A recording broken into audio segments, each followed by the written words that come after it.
this was my first dream. At least the first dream I remember.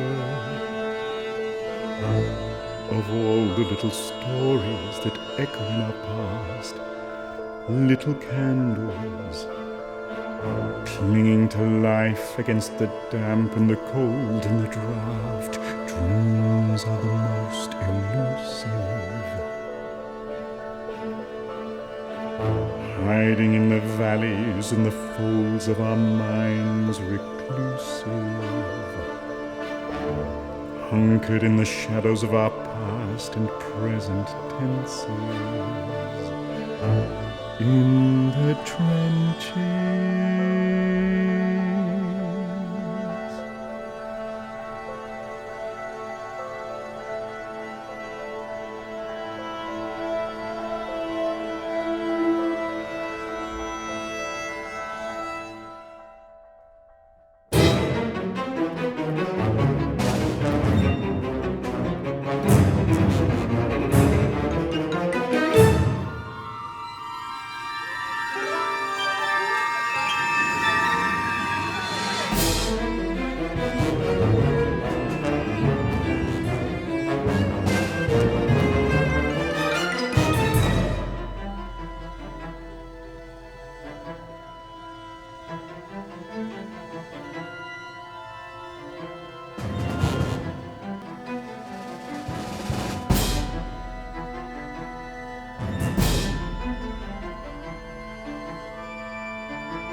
The tensions of a world on a knife edge, cutting the cake.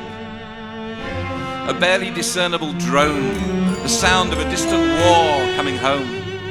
A confetti of embers and ash approaching the church ahead of the Leviathan.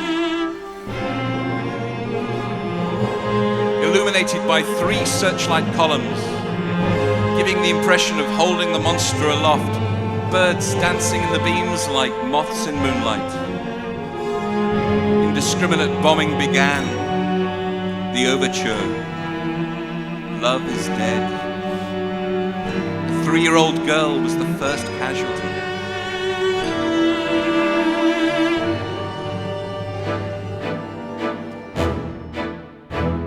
My mother was out of focus. Flashes of temper, tears and threats. A son needs to depend on his mother. Instead, she was something quite other. The constantly shifting, unpredictable storm at the center of my life. She picked up a butcher's knife. Did something strange and wrong. A pantomime.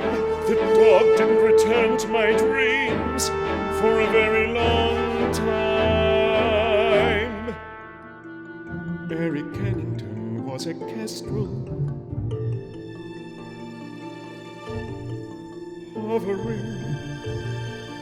hovering above the world, the merest gesture, the flick of a wingtip riding the weather, adjusting to the currents and the pressure.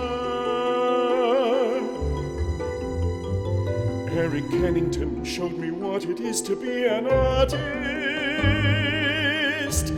having confidence in your line and how it moves before you've started, making each mark your own, expression as catharsis, hovering in the moment undeterred, hovering between kinetic and potential, hovering between the paper and the pencil, like a kestrel.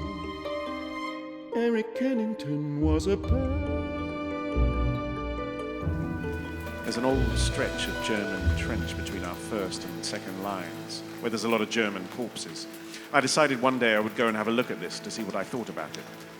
I rounded a corner and found a great bay full of them, but they weren't a bit horrible. They'd been dead for about 6 weeks, and weather and rats and maggots and everything else had done their stuff. And they were just white, shiny skeletons in their uniforms, held together by dried sinews. I was fascinated, really. A skull grins at you in a silly way. It laughs at you. "Fancy coming here," he says. "All terrified of dead men. Look how silly we are." I sat opposite them and watched them for a long time, made a couple of drawings. The moon moved across the sky, and their expressions slowly changed. They grew sadder as their shadows deepened. I've become careless, forgetful. You know that disconnected feeling. You walk into a room, feel there's something missing. You can't find your keys or your bearings or the right words or the reason why you're staring at a mirror. At the lines on your face, I leave little pieces of myself scattered about the place, little remnants in space, little memories of a time before. And what was it I was looking for? I'm a room without a door, a war artist without a war.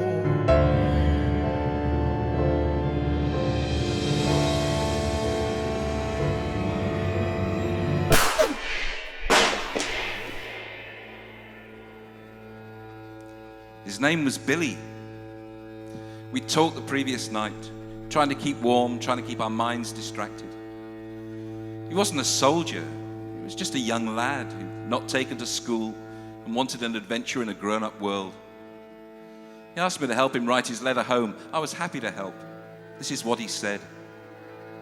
"My dear beloved parents, I'm writing as I am very solemn and done in from the digging and the smell and horror of it.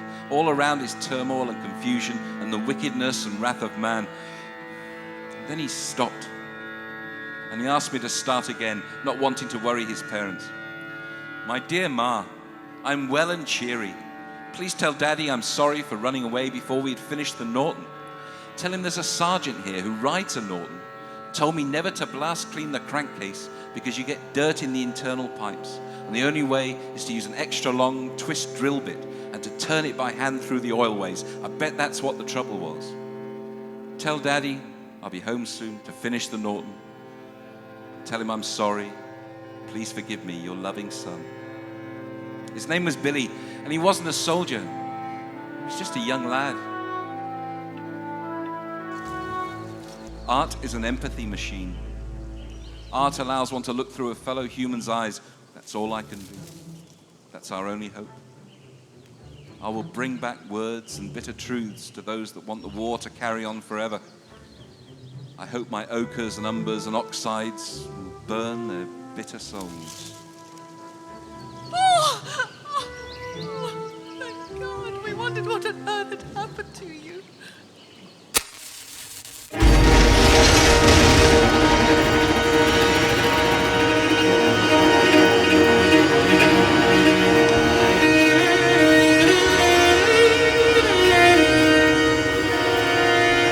For the rest of us, the explosions happened all around us. But for you, Paul, the explosion happened inside of you.